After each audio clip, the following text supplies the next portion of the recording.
आपके चैनल के माध्यम से हमने ऐसी कई समस्याएं सुनी जो समस्याएं अभी उत्पन्न हो रही हैं और पहले से भी थी जिसे आप उजागर करते हैं, लेकिन इसका ग्राउंड रिपोर्टिंग ग्राउंड लेवल पे क्या काम कर रही है आपकी संस्था और क्या इसका आप हमें कुछ बताइए।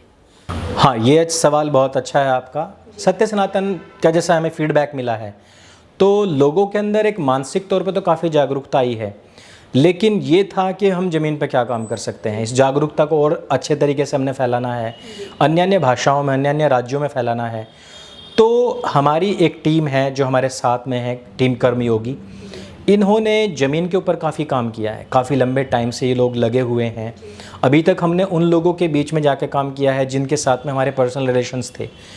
तो वहाँ जा कर के जैसे कि हमारे विद्यालय हुए, गुरुकुल हुए, ऐसे स्थान पर जाके हमने उन लोगों को समझाया है, बात की है, अपने धर्म के विषय में बात की है। हमने वहाँ पे कंपैरेटिव स्टडी के बारे में बात की है। हमने बताया है कि किस प्रकार के संकट भविष्य में हमारे भारतवर्ष के ऊपर आ सकते हैं, और वो ना केवल विधर्म से आएंगे बल्कि हमारे धर्म के अंदर भी ऐसा बहुत सारी चीज़ें हैं जिनकी वजह से हम संकट में हैं। मतांतरण यदि होता है तो मतांतरण में जिम्मेदार कभी भी कोई उमर नहीं होता, जहांगीर नहीं होता है। वहाँ कहीं ना कहीं कोई अमर भी होता है, कोई रमेश भी होता है। हर जगह रशीद की ही कमी नहीं होती है।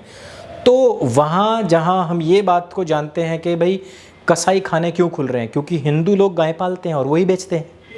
तो अगर वहाँ पे कमी हो सकती है तो मतांतरण क्यों हो रहा है?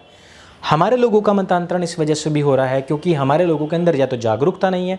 हमारे जो बड़े बड़े मठाधीश हैं, जो मंदिरों जो मठाधीश हैं, जो मंदिरों के अंदर बैठे हुए हैं, जिन्होंने बाहर निकल के नहीं देखा है, जिन्होंने अपने समाज की सुध नहीं ली है, उन लोगों की वजह से भी हुआ है। उन लोगों ने कभी ये देखा ही नहीं कि समाज में नैरेटिव क्या बन रहा है, न्यूज़ किस तरीके के चल रहे हैं, किस तरीके की सीरीज़ बन रही है, फिल्मों में क्या दिखाया जा रहा है। वहाँ पे ये दिखाया जा रहा है कि जब तक वो मंदिर जाता रहा कुछ नहीं हुआ, लेकिन जैसे ही मज़ार पर गया काम हो गया।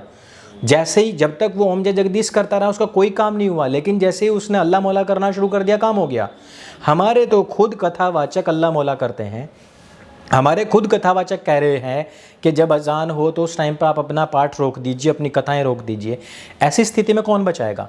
सत्य सनातन ने एक बहुत बड़ा इनिशिएटिव लिया था। उन पूरी एक टीम ने इसके ऊपर फैसला किया कि हमें किस तरीके से काम करना चाहिए। ग्राउंड पे उतरे, ग्राउंड पे बहुत अच्छा रिस्पॉन्स है।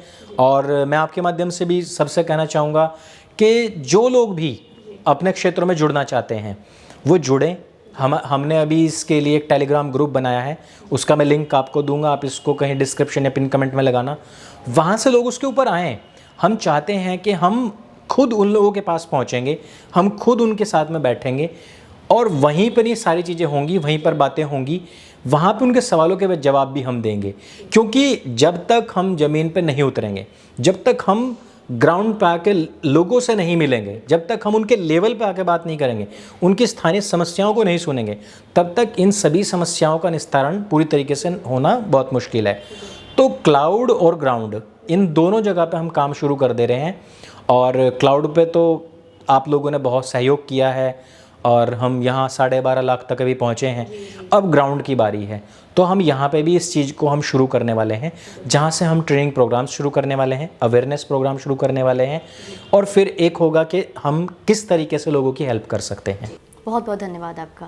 तो जैसे आपने अभी सर का सुना, जिस तरीके से इनकी चैनल, इनकी संस्था काम कर रही है और जिस तरीके से अभी ATS ने और उनकी टीम ने जो काम किया, उस पूरे विषय को इन्होंने बहुत अच्छे तरीके से हमें और आपको समझाने की कोशिश की है। आपको समझ में आता है तो प्लीज़ इसे ज़्यादा से ज़्यादा शेयर करें, और कोई भी आपको दुविधा हो, कोई कन्फ्यूज़न हो, आप मेरे इंस्टाग्राम पे DM कर सकते हैं, कमेंट सेक्शन में मुझे कमेंट कर सकते हैं। जय हिंद, वंदे मातरम।